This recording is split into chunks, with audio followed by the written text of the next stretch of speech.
Hello everyone, welcome back to North Facing Garden. This is my Gertrude Jekyll Climbing rose from David Austin. It's 4 years old and this year it's looking the best it's done in a long time. And if you want to see how I got these beautiful results, do follow along and watch this video till the end.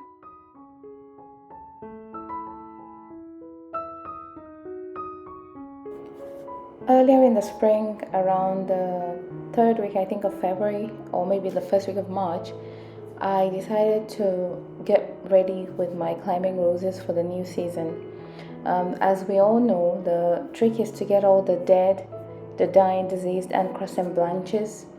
Particularly, I'll lay emphasis on the spindly twigs that the roses have, because we all know the David Austin roses tend to have heavier blooms, and as tempting as it may be to leave those spindly branches, it's best to take them off so that whatever you have left is able to support the weight of the blooms when the bloom season starts.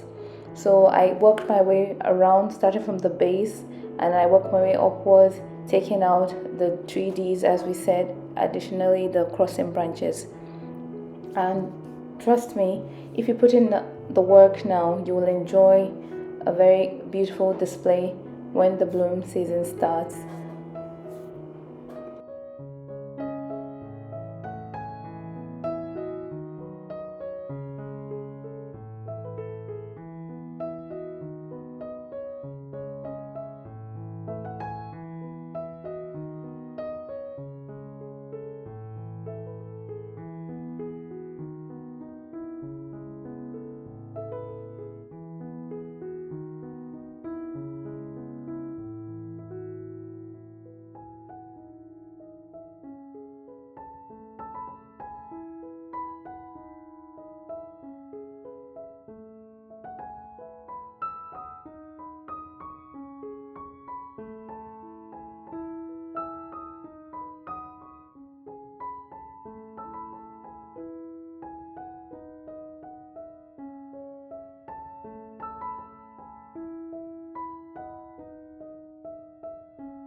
Here I decided to check out the outlay, the plan, the look that I was going for.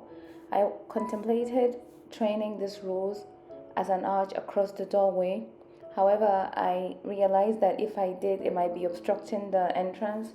So I decided it was best for now to leave it be and train it to go towards the window instead.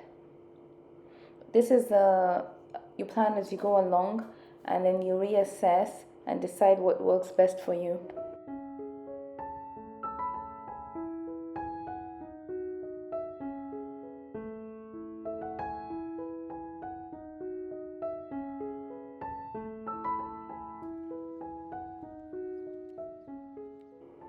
As I had succeeded in taking out the disease dying crossing canes, I started strategically tying in the branches to prevent breakage if we get windy weather, and also you just want to support the branches, and the aim is to tie them vertically as much as you can. So I kept doing that, reassessing throughout.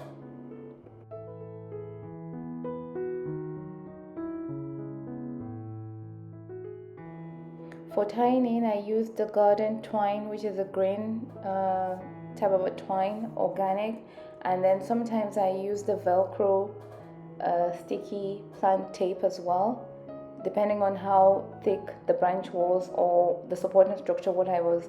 Sometimes I attach it to the vine, sometimes I attach it to the trellis, so the choice depends on what I was working with.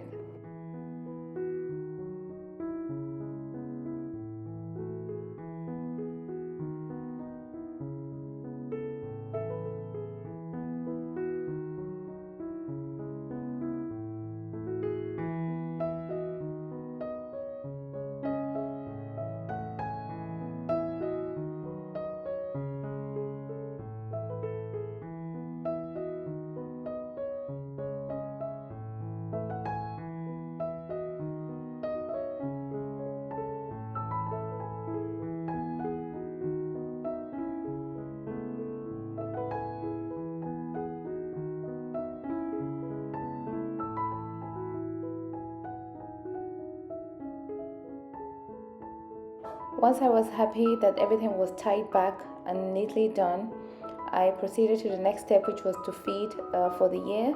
I'm using the top rose and shrub food, and that's the breakdown, the NPK value. You can see the K is 12, which is very high for supporting blooming. And next I proceeded to heap up the base of the plant with organic farmyard manure. This was actually sourced locally from a pony rescue farm, and it's well rotted. I did give a very large heap. I think it was probably up to 10 centimeters in thickness, and I think this has really helped.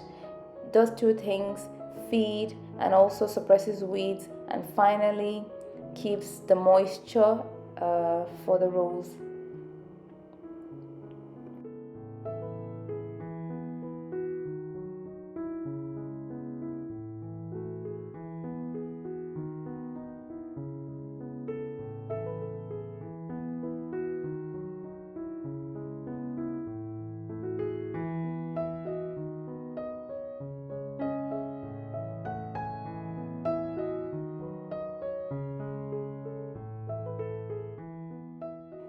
And here is the final product in the springs.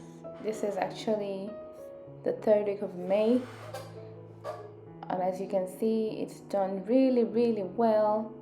The base of it is covered by self-seeded calendula and some of the daffodils that I'm waiting to brown off. It's just the best it's looked ever since I've had it.